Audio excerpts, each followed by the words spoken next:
Welcome to Armchair Anonymous. I'm Dan Buckley, and I'm joined by Monica Padman. Hi. Hi. Today is my dream retirement job, convenience store. You're hoping for some convenience store stories in your life. I went a little nuts in the wake of doing this episode. I didn't share this with you. Okay, what'd you do? I started spending some real serious time thinking about getting a job part-time now. Okay. I just think what an experience it would be. Let me ask you this. I don't think I'm big enough for this, but do you think if Brad Pitt worked at the 7-Eleven down the street, it would make the news? It would, right? Of course. Of course it would. I'm surprised Will Ferrell's never got a job at 7-Eleven. True. The other thing I've really thought about sincerely is starting to drive Uber once in a while. Okay. Just I just for wonder fun. if you'll Ever do these ever things? be content. Oh, no. Yeah. Probably not. Probably not. But this is part of my contentment fantasy life. Yeah. Yeah. Here's why probably Will Ferrell hasn't done it. I think it's much harder than it looks. Oh, it's certainly. I think it's hard work. But it's my kind of work, which is I like to work really fast and chaotically. That's why I like directing. That's why I like car shows. Stuff was happening. It was so on. Yeah. Jobs you that like are stimuli. slow in plotting, the shift feels so long. Yeah, when I've that's had true. Those jobs, I'd way rather be slammed the whole time I'm working. I get that. But alas, this episode isn't necessarily, although several people did work at a convenience store. And I'm looking over this list and I think it's pretty good. I think we're There's good. no animal cruelty and there's no duty and there's some sweetness. Yeah. Yeah. There's just a little murder. There's just a tiny bit of murder. A little bit of murder. Which one was murdered? I'm just kidding. Oh, you're just... Yeah. I was like, wait, did we do... Okay, please enjoy Crazy Convenience Store. Hard times come and go. Good times, take them slow. My life, I had them both. Remember one thing, you gotta know, I'ma keep on shining. Hi. Hello. I love your background. Thank you so much. I stole the tapestry from my bedroom real quick. Thought I'd give us a nice background. Oh, I really love it. Where did you get that? So for the listener, behind you is a 6 foot in diameter photo of a really cool deciduous tree in a forest. It's beautiful. Is that a photo you took? I wish. Honestly, it's an Amazon special. Oh my God. I Well, we like love it. Amazon because they're our bosses. That's right. We answer to Amazon now. You know what's fun about your background is I feel like I'm talking to someone in Lord of the Rings. And I love that series so much. So thank you. That was the goal. So Well, mission accomplished. And then the other thing I need to say is that Tara, the longest I lived on any street in my life, well, as a child, was Tara. no way. Oh, yeah. In Axford Acres, I have a very warm feeling about just hearing Tara. Oh, I love that. Did you ever live on a Monica Boulevard or a Dax Avenue? You know what? I haven't, sadly. Okay. I do actually have a Terra Street sign. I won't say how I acquired that, but I do have that and I'll probably keep it forever. Cute. Tara's a rascal. She's like stealing signs. And She lives under a tree. Yeah, she loves Lord of the Rings. She got tattoos. Okay, you have a convenience store story. I do. So this happened about 10 years ago. Hold on, you're Canadian. I am. Yeah, we caught you. What gave it away? About. You slid in a boat in there. I didn't hear it. I have to be honest. I caught it. I'm in a city called Peterborough, a couple hours outside of Toronto. Oh, okay, Ooh. great. Sorry, convenience Yes. story. So basically, this was about 10 years ago, and it was early fall 2014. I was 19, turning 20 soon. And I just moved out of the country into this town here, and I was going to college for the first time, and I was working part-time at this convenience store. It was a very small convenience store. It was tucked away on like a side street, so it was dead a lot of the time. I filled that dead space with reading any books that were lying around and reading the newspaper and sweeping the sidewalk. Was the bulk of the merch you were moving alcohol and cigarettes? Is it that kind of convenience store? So up here, we don't sell alcohol in convenience stores, actually. It's only been in the past couple of years that grocery stores have just gotten alcohol. So it was mostly a ton of cigarettes, a ton of lotto tickets, the occasional, like crackers, that sort of thing. I think it's America, and Canada's only version of a red light district. Convenience stores. It's like, come in here and gamble and get some cigarettes and some beer. It opens it up to a lot of stories, that's for sure. So when it wasn't dead, we definitely did have a couple interesting characters that would come in and make things a little spicy and lively every now and then. And I'll give you just a couple short stories just to set the tone of the randomness that would happen. So basically, we had a woman that lived across the street, and she was clearly a drug dealer. There would be cars coming and going. She would venture over across the street. She would walk around the store, clearly under the influence and exchanging money all the time. She would meet interesting individuals right beside her building. That's when I would sweep the sidewalk and kind of see what's going down. And there was also the senior man who lived next door, and he became like a grandpa to me. He was so sweet. He would come over, we would read each other our horoscopes, the newspaper. He would come back at night and stand guard when I would close up shop, make sure I was safe and everything. Aww. It was so sweet. He probably wouldn't have been a ton of help in a situation, but his heart was really still We there. don't know his capabilities. We had a big heavy bar that we would put on the door to lock it up, and he would always carry it for me and kind of struggle, but it was the sweetest thing. I just imagine if I were you and he showed up to protect me, I would be thinking, this is so sweet. And actually, if there's a problem, now I have to protect him and myself. You only have to be faster than the slowest person, right? Oh, that's true. Leave him in the dust. He'd want you to do that. Oh. He would. He was a sweetie for sure. And then there was also this ex-gang member who would bike around town all the time, and his full income was going to different convenience stores and buying very specific lotto scratch tickets in a very specific order. And that was his full income. He made so much money. I know that myself alone, I would pay him out hundreds of dollars a week. Really? He would get mad if we didn't have a certain kind. He was definitely onto something. That's none of my business. I just paid the money and I was like, you go do your thing, sir. And it's actually funny because there was one point him and the elderly man actually got in a physical altercation. Oh. Everyone was okay, but between the dead parts, there was some interesting moments for sure. I'm so jealous. It's like you were living in a Bukowski story. There was moments where I'm like, okay, where do I deadpan to the camera? Right. So this was one afternoon. I was working and I noticed a truck pull up. And this middle-aged man gets out. He walks through the front door and walks right up to the counter. And I'm just standing there and I'm like, hey, how's it going? How can I help you?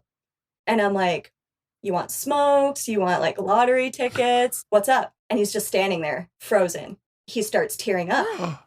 And I look at him, and in that moment, I realize that it's my estranged father. Stop. Who I haven't seen in 10 years. Stop it. No. So shit hit the fan 10 years prior to that. When I was 9 or 10, it ended kind of ugly. But I had not heard or seen from him since. Had he moved to another region? No, we were running around the same city, and it took 10 years to run into each other. It was an accident? Oh, it was an accident. Yes, he was crying because he was in total shock. Oh, I thought he came to find you. Yes, I thought it was a repair mission. Me too. Okay, so he just stumbled into the wrong convenience store and saw his little girl he hadn't seen in 10 years. Oh, my Lord. It was insane. So he's in shock. I'm in shock.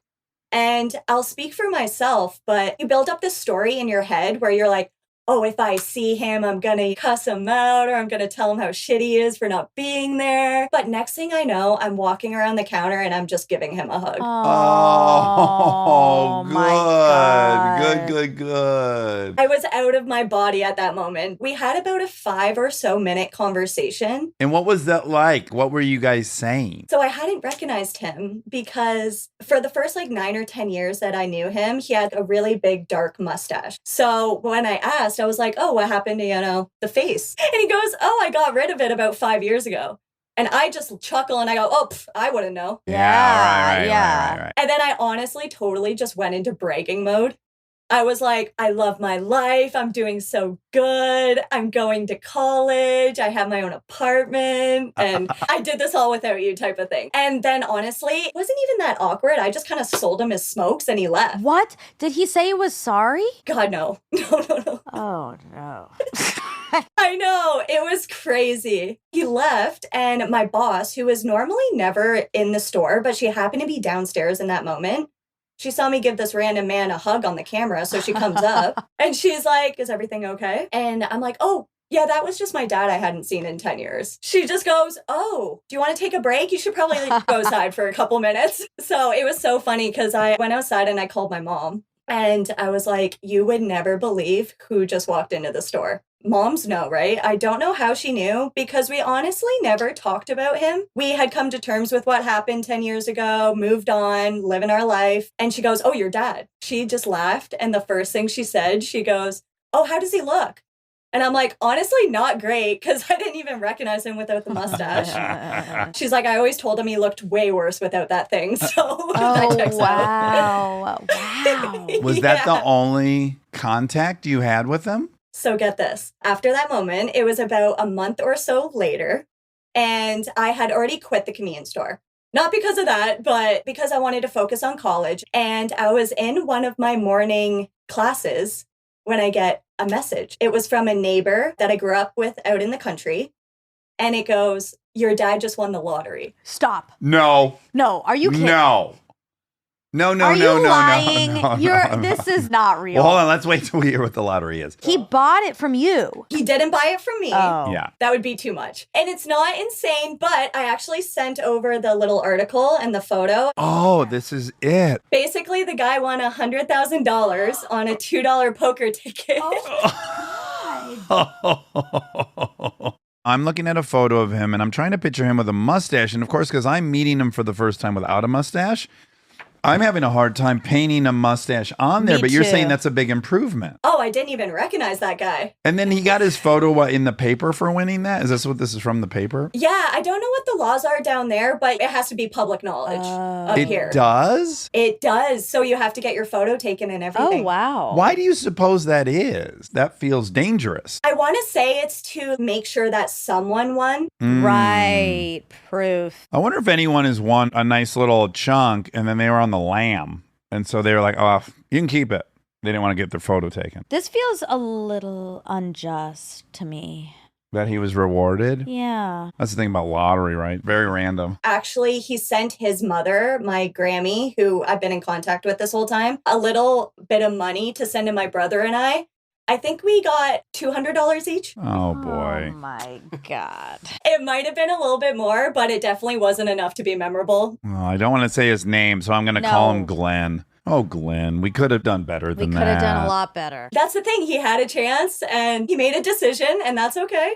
I'm just bummed because I really thought that it was going to be a turning. Like he was going to be like, I can't believe I haven't seen you in 10 years. I'm so sorry. And let's build a relationship with your permission. Totally. And especially since I saw him probably a month before that. So, you know, might be fresh on the brain. Like, oh yeah, I do have these offspring. Okay, you're going to hate this because I would hate this if you did this about my dad. Now I would like it because he's dead and I have a whole different feeling about him. But if you had told me this in my 20s, I would have had a hard time thinking of this. But not knowing what happened 10 years before, but imagining it was something that was traumatic enough and damaging enough that he split, I think the human brain does something really unique to protect itself, which is obviously he was at fault, I'm guessing, in the situation. Yes. The weight of taking on that I just fucked up my whole life versus this woman did this many things and put me in a position where this was my only option. And then now she fucked up my chance to be with my kids. Like,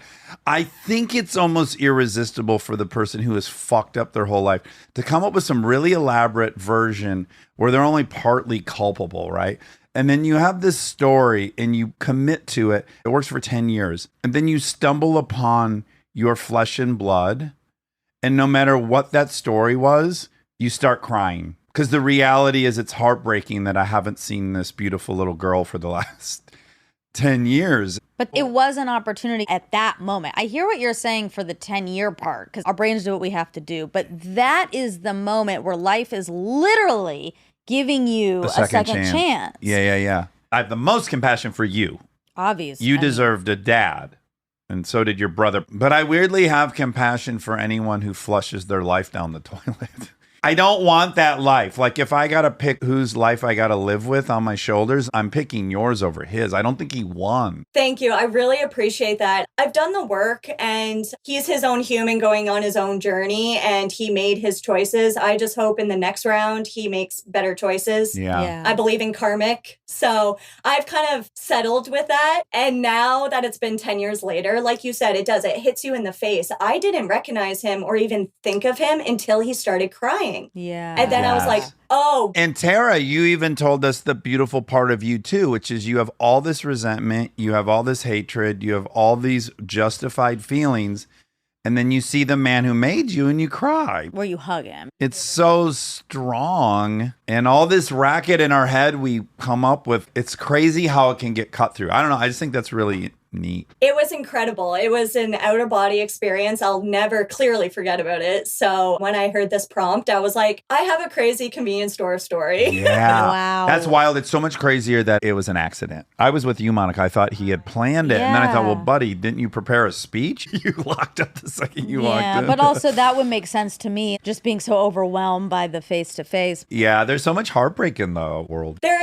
is. And you can choose to ruminate in it or take it for what it is and just hope that they make better decisions in the next round.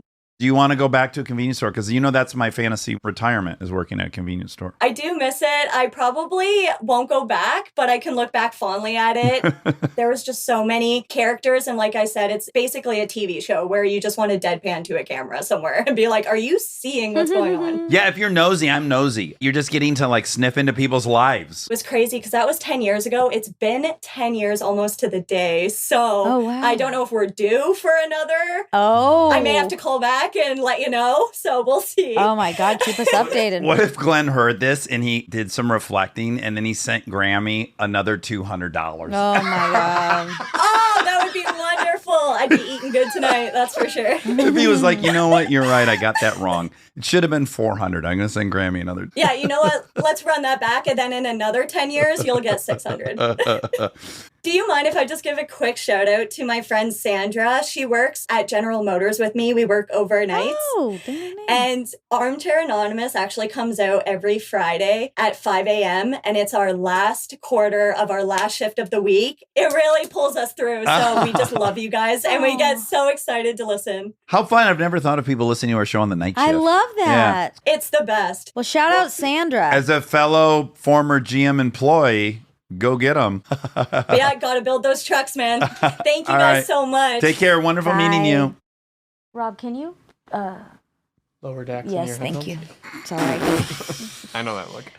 Sometimes I try to do it. We know but each you other's don't looks catch at this me. point. I saw you turn and then I looked and then you were looking back.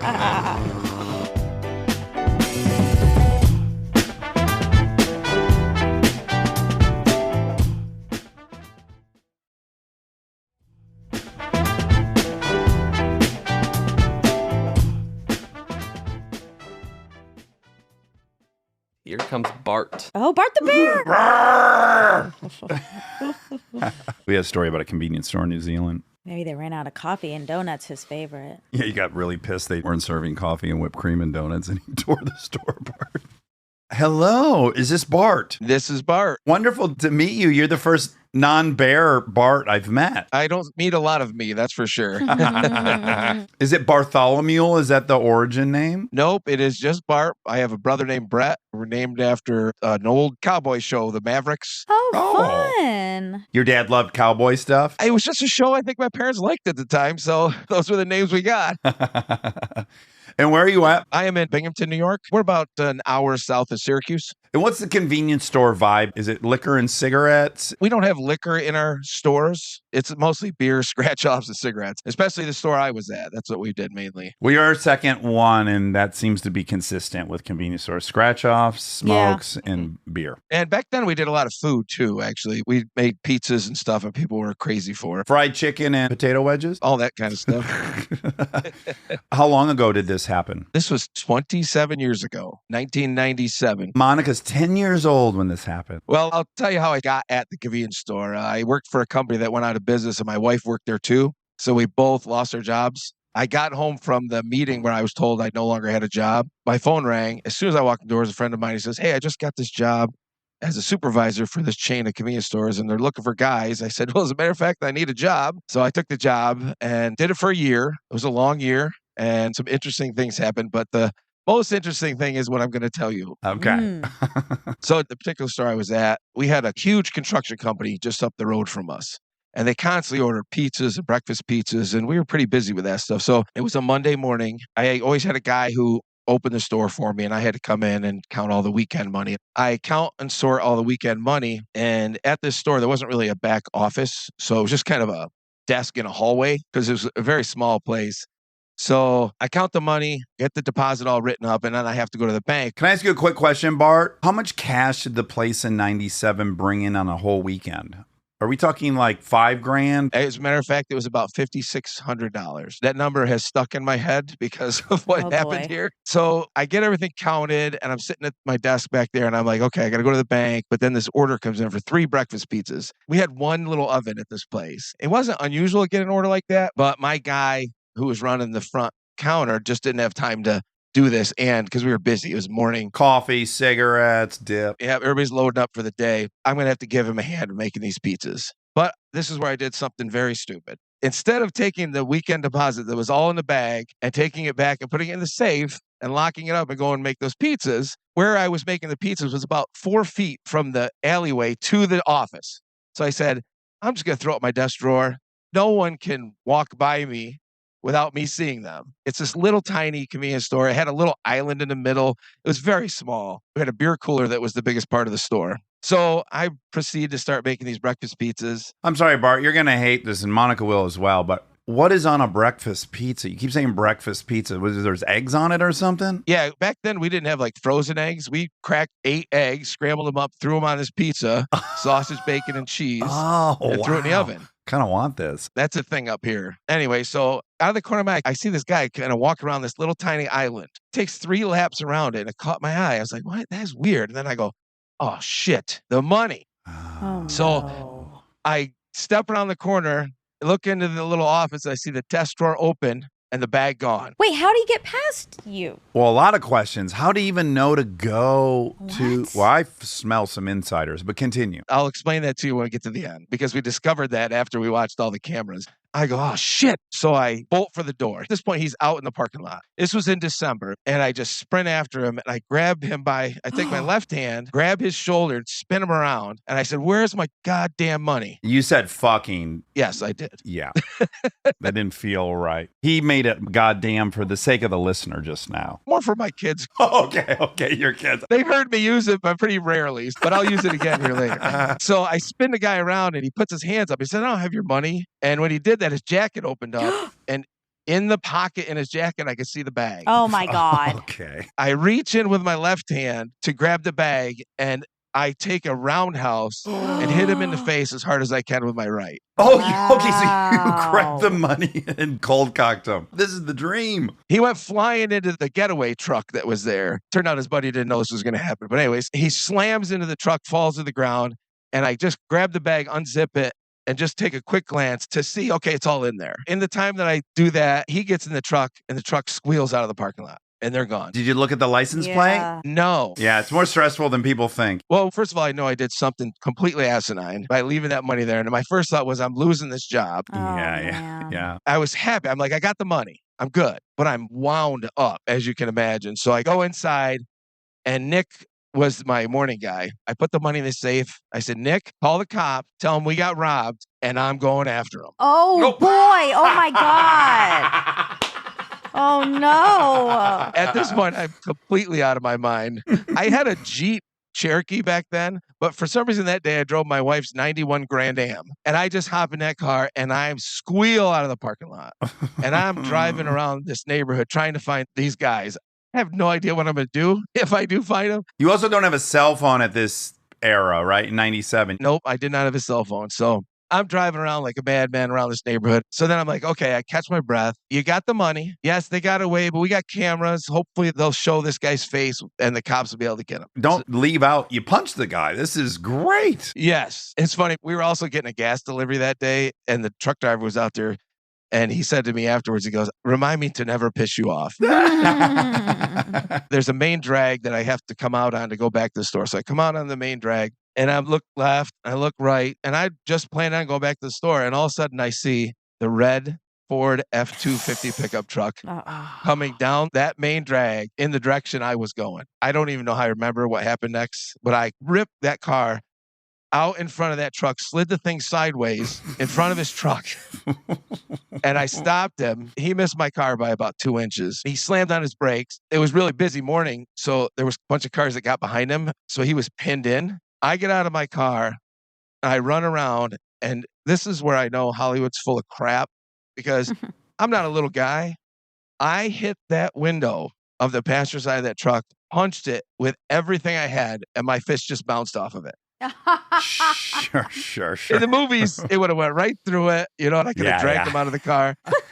So I lost it. And I take another crack at the window, and the guy's got the door locked. He's freaking out. And right about that moment, I see a police officer come down behind me and one on the other side behind the truck. They pull their guns on these guys, and he's going, get out of the car, get out of the car. And me, because I've lost it, I'm behind him going, that's right, motherfucker, get out of the car. Yeah, you're in space right now. The guy who took the money, he's in the truck, and he goes, I will get out of the car if you get that maniac out of here. I'm not leaving this vehicle until you get him out of here. I'm bouncing behind that cop going, that's right, get out of the car. I'm screaming and yelling. Another police officer came behind me. It was a guy that I knew. So he's like, Bart, come with me. And he walks me back behind the whole scene. And they get the guys out, handcuff them, and put them in the car and stuff. And then I had to go back to the store. We closed the store for a couple hours. They have to do the whole thing there. And we saw in the video, it was 1997, so it was a VHS. He was actually standing in the walk-in beer cooler on cases of beer, and he could look into the office where I was at. And that's how he knew that I was counting money. Oh, wow. So he was watching me the whole time. That's just an interesting hunch for him to even think like, you know what, I'm going to climb up these cases of beer and I'm going to spy in the office because I bet they're counting money. But maybe just seeing if there's money out. Or maybe he understood that on Monday mornings they're counting the money. Like it feels like there was some prerequisite knowledge of this. That was probably what it was. I don't know if he knew somebody who had worked in a convenience store because, Monday you have all the cash from Saturday and Sunday. They may do it different now. I don't know. But how did he get past you? We still don't know that part. You could see him walk right by me, and I have no idea how that didn't catch my eye. He couldn't have been 3 feet from me. So not only did he get past me into the office, he got past me on the way out. Yeah. You were trying to crack all those eggs and get them on that breakfast pizza. And Bart, you realize that the term breakfast pizza, which to you sounds completely standard, is as crazy as hearing breakfast spaghetti. It's not. I've been at restaurants with breakfast pizza. Okay, I stand corrected. Yeah, it's not as crazy. It's not as crazy as breakfast spaghetti? Definitely not. Okay. Well, people do eat breakfast spaghetti, so maybe. Did you ever find out whether that person got community service or went to jail? He actually got 9 years in jail. Wow. 9 years? He was on probation for something else. It feels like too much. I was very surprised, but I think he had done something pretty bad before that he was on probation for. I left that job about a month later. It's crazy to me that there are even criminals in small towns because exactly what just happened. He drives around town for a minute. Of course, he stumbles into their car. Like if that happened in LA, you would never see the car again. There's just too many people. I got a phone call shortly after that from the owner of the company. And boy, did he give it to me pretty good. He goes, we have insurance for that, idiot. You can just let them go. We can't replace you, but we got insurance for the cash. That's nice of him. Well, also you can imagine a scenario where he didn't get the $5,600, but he sued them for getting punched and got 20 grand. Yeah, today's world, it might be a little different. For 90% of people, this story will sound crazy. And like, why on earth would you be putting yourself in all these situations? So then my question to you, without any details, is, did you have some trauma in your childhood? No. This might go back to, I worked for a grocery store for a long time. There was this whole atmosphere there about not letting people steal from us. So we did this shoplifting stuff we went after people, would throw people down on sidewalks, Oh, would wow. tackle people for taking 2 packs of cigarettes and stuff, chase people out in the parking lot. It just became a thing. And I don't know if that kicked in. Yeah. I think so. It was I think just so. embedded in your It's like the bones. line of work involved tackling anyone. I think I just felt so violated. Again, the thought of losing my job at that point was probably a big part of it too. Yeah, well, that's why I was guessing trauma, just because the reason that response makes sense if you've been really taken advantage of, these other things which are similar or adjacent to it, you read them as I'm now going to get taken advantage of in a way that makes you irrational. I can totally see that. I mean, I grew up with 4 brothers and we used to beat the living crap out of each other. So Yeah. You get desensitized. Well, Bart, that was a great Yeah, story. I'm thanks for super jealous, sharing. to be honest. I'm so glad to meet you guys. I listen to you every week, and my wife is not a big podcast, but she loves Armchair Anonymous, so she listens to it with me every week. Oh, Fun. wonderful. How Well, what's her lovely. name? Let us shout her out. Tina, We love you, Tina. Thank you for listening. Yeah, thanks for sharing that story. I haven't been able to sleep for 2 nights, so now I'll be able to sleep tonight after talking to you. How cute. All right, well, get a good night rest. It was Yes. a blast meeting you, Bart. Take care. Bye.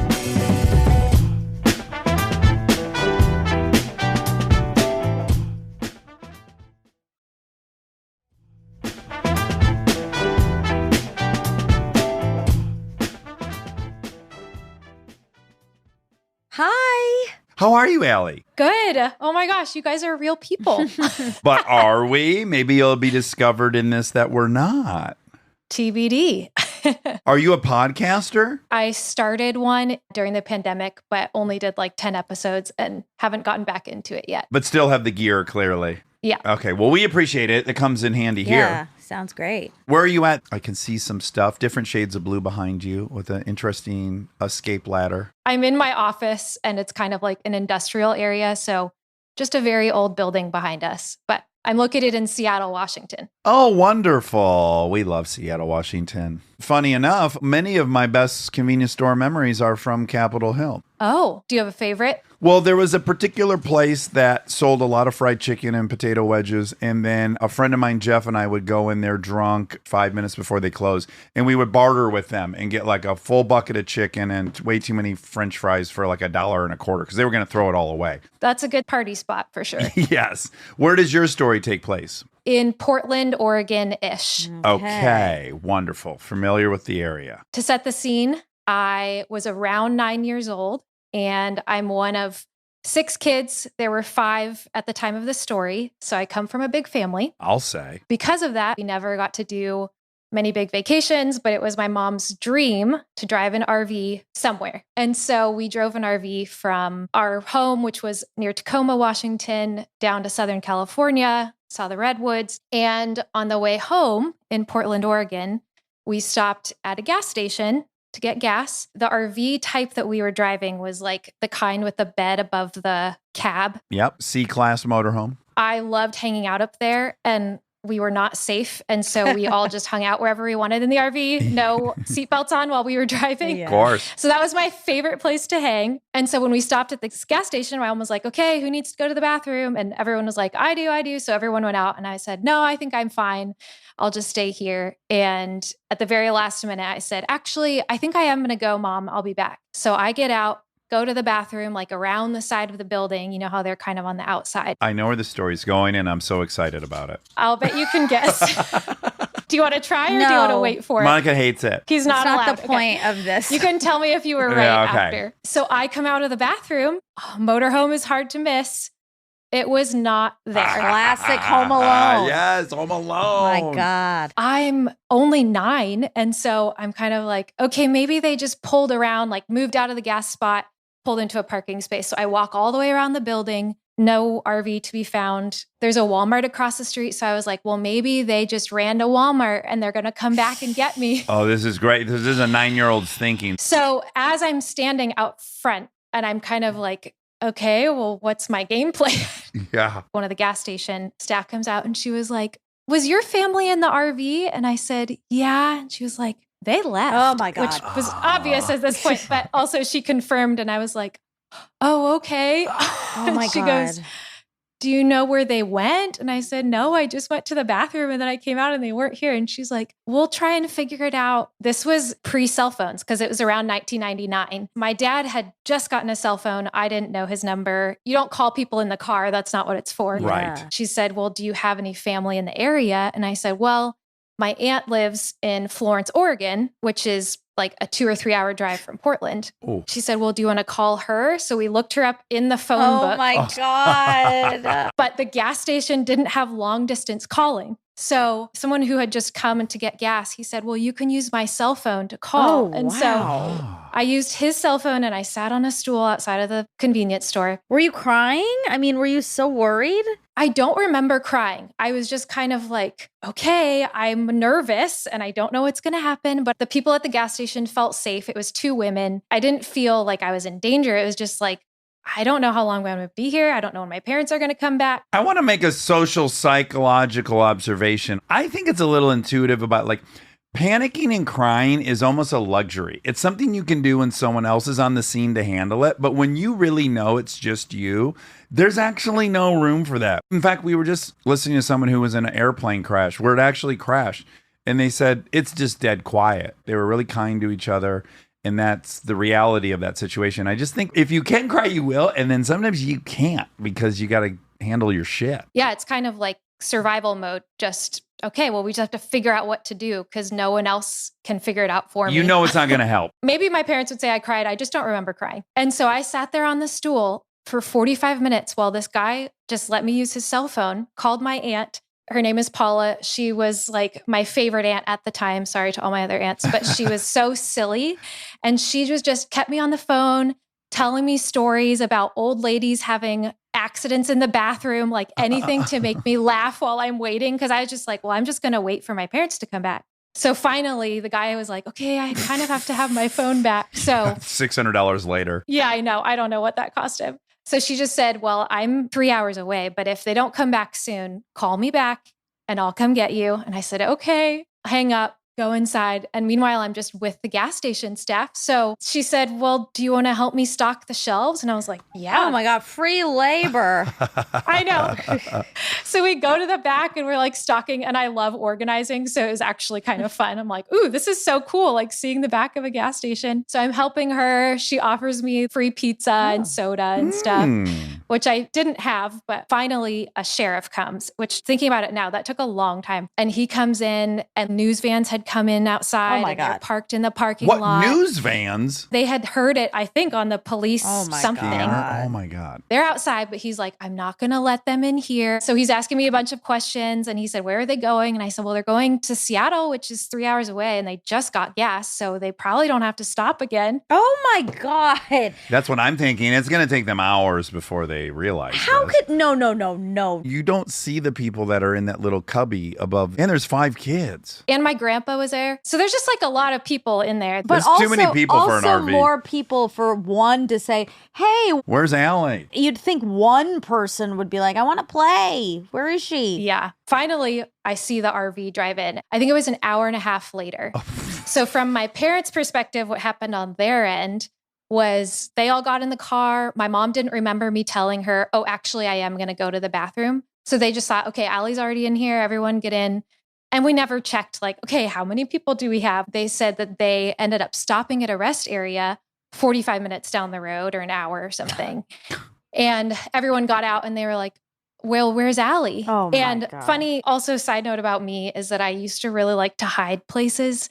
So I think that they just thought I was hiding in the RV, or like it was normal for me not to be around everybody. And so they're like, Allie, you need to come out. And then when they realized I actually was not hiding and I wasn't anywhere to be found, they thought, oh my gosh, she must be at the gas station. Oh my God. The panic you'd Can you feel on that imagine? hour drive back. Oh my God. This was also before Google Maps. Oh, yeah. They don't even know where they stop. Oh, They had to remember what exit they got off of because they weren't paying attention. Oh Yeah. my God.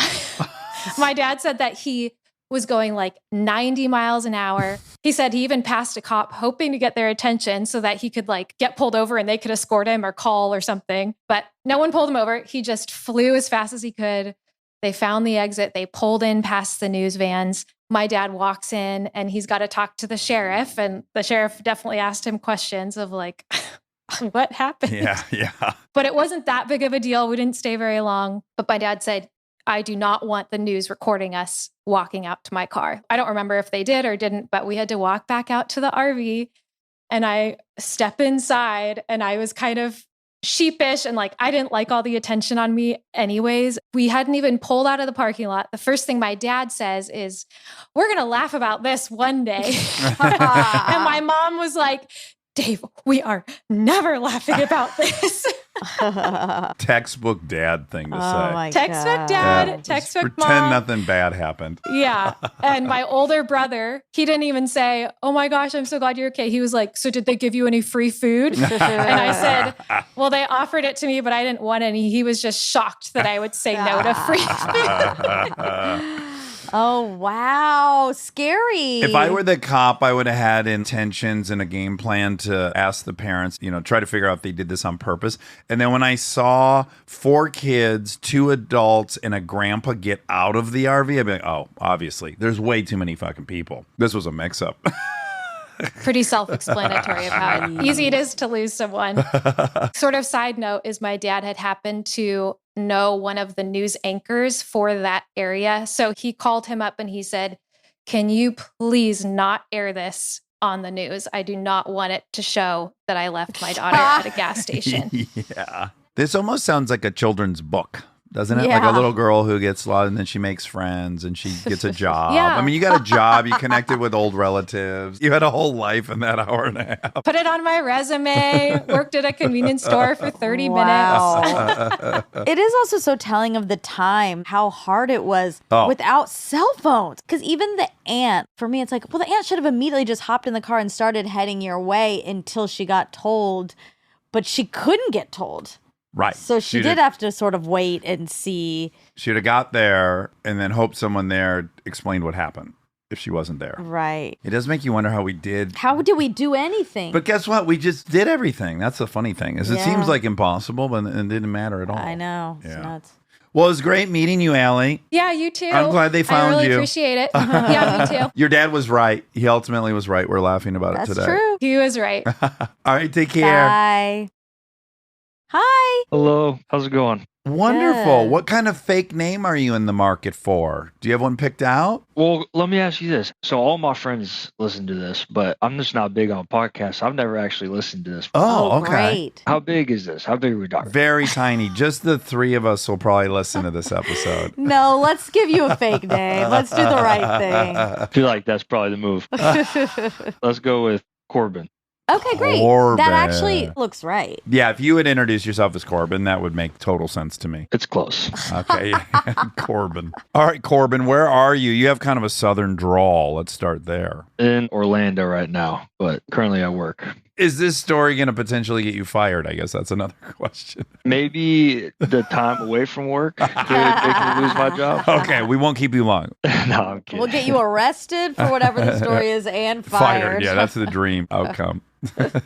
All right, Corbin, what happened? Where was this convenience store at in the country? This store is actually in Orlando, where I'm from. I moved back after college, found a pretty solid community of people in Orlando, and found some guy friends that we all found a duplex to live in. So we had like 8 guys in 2 homes that were attached. And it is in College Park. Generally speaking, College Park is a pretty nice area. However, we were on the far south end of College Park, which isn't as nice. We kind of failed to realize that where we were looking on the other side is the back end of a 7-Eleven, which is also on Paramore, which is one of the more dangerous streets in Orlando. Okay, great. Didn't bother us. House was awesome, but the only thing separating us from this gas station is a fence that has pretty large holes that multiple humans could walk through at any point.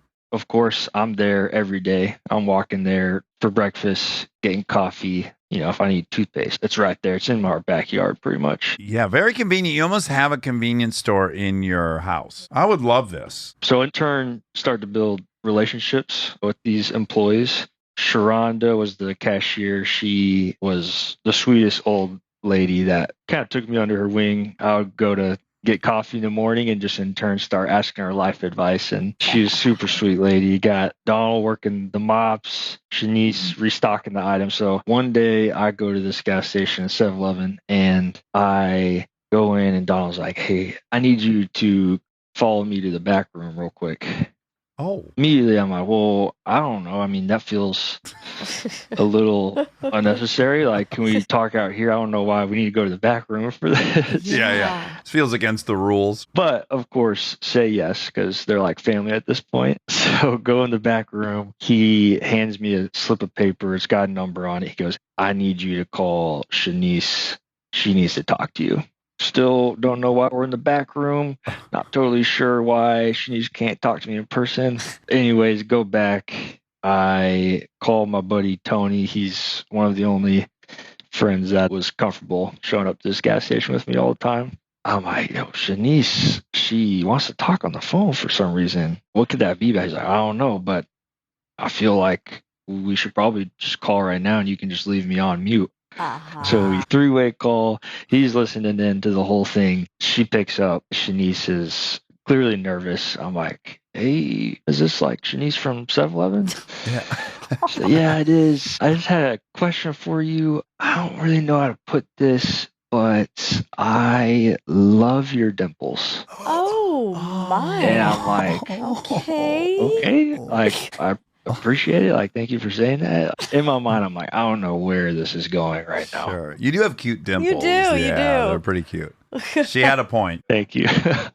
She's on firm ground with this observation. So I'm like, you're not calling me to tell me that you like my dimples. Like, what's going on? Shoot me straight. And she's like, well, I really like your dimples. So does my girlfriend. We want to have a child with your dimples. Oh, not what I was expecting. Oh, me either. My God. I thought a three-way was going to be offered, Me which too. would be great news. And your buddy's listening, which is great. But no, she wants a sperm donor. Yeah, but also didn't really want to pay for it. So it was kind of like old-fashioned. Yeah. Oh. Proceeds to walk me through it. You don't have to be involved if you don't want to. We could finesse it in the way that you're the uncle that shows up to the games. Oh, that sounds like you do need to be involved. Yeah, actually, it sounds like you're having a child now. Exactly. She also was like 6'6". Whoa. She's a lot taller than me. I'm about 6 foot. Maybe she's trying to water it down a little bit. I can feel my buddy laughing on the phone on mute. Uh-huh. And I'm like, hey, look, I am like honored. Thank you for asking me that. I just need a couple days to maybe process and like get back to you. Yeah. So she's like, all right, totally understand. I get off. I'm like, what just happened? I try to be as generous and kind as possible, just in general. So kind of leads to me being like, is this like something that I'm supposed to do? These loving women, they need this Support sperm. this couple? Yeah. Oh, wow. Yeah. Do I need to give them my seed? Is that the right thing to do here? Sure. You got to see a preacher about this. Exactly. So immediately start calling my family. I'm like, I don't know. Like, this is crazy. They all immediately are like, hey, this is probably the worst idea I've ever heard in my life. You know what I'm learning about you, though, in this short story? What I like about you is like you immediately reach out for advice. You called your buddy. Hey, this gal wants to talk to me. What do you think I should do? Oh, call her. Okay, great. Tell the family. They're like, no. I think that's probably because I'm also in the story making a lot of bad decisions. So Right. I need a lot of advice. Yeah. Everyone's like, don't do that. No shot. Why would you even think about that? I'm like, okay, fair. I got to figure out what I'm supposed to say to Chenise. I like recruit my sisters. I'm like, hey, I don't even know how to send this text. Can you help me draft this novel? Eventually send out very respectful text letting her know like, hey, I don't think that I want to raise a family with you. I'm not probably ready for that, but no hard feelings. So that's that. I'm just a little bit like, I can't believe that I was put in that position in the first place. Like I'm confused on how it got there. Well, did they respond? A, did they respond? B, also, if I were you, what I'd really be bummed about is like, I don't think I can go to the 7-Eleven anymore. Yeah, no, that was my first thought. I was like, I really enjoy this 7-Eleven. I gotta get out of town now. Yeah. She actually quit, so she wasn't there anymore. My full novel that I wrote out, her response was, okay. Probably already asking new people. She didn't love the dimples that much. Well, I was going to say, what if it said, okay, and by the way, your dimples are just fine. Yeah, just average dimples. I think my favorite part of the story is she called Donald. She's like, listen, when that boy with the dimples comes in, you got to get him in the back. I mean, the fact that he had to get incorporated into this whole plot. She probably told everyone at the gas station just in case, because if she missed you, like whoever was going to see you first needed to get that number right to you. Not sure the thought process on it, but she's actually here today with my son. My beautiful son. Okay. No, but I did just recently get married, and that was a big talk at the rehearsal dinners. A lot of stories about Chenise. That is so funny. Well, that's great and flattering. That is flattering. Yeah. I don't know if that's the term, but something like that. It's never happened to me. Corbin, that was great. Yeah, thanks for sharing that. That was really good. I like your vibe. I like that you want to get in that gas station, just mill about, meet everyone, be friendly. You got good snacks in there. Sure. Good folks, good snacks. Yeah, of course. All right, man. Well, that was awesome. And rest assured, no one will hear this. Appreciate that. Just us three. Yeah. All right. Take care, brother. Bye. Have a good one. Bye. Well, he had that super charming Southern. Very charming. I get what Chenise, I get it. Yeah. You should have hit him with that. He's married now. But you just want his sperm. I can't do that to his wife. You know? Yeah. Because I also would want the old fashioned way.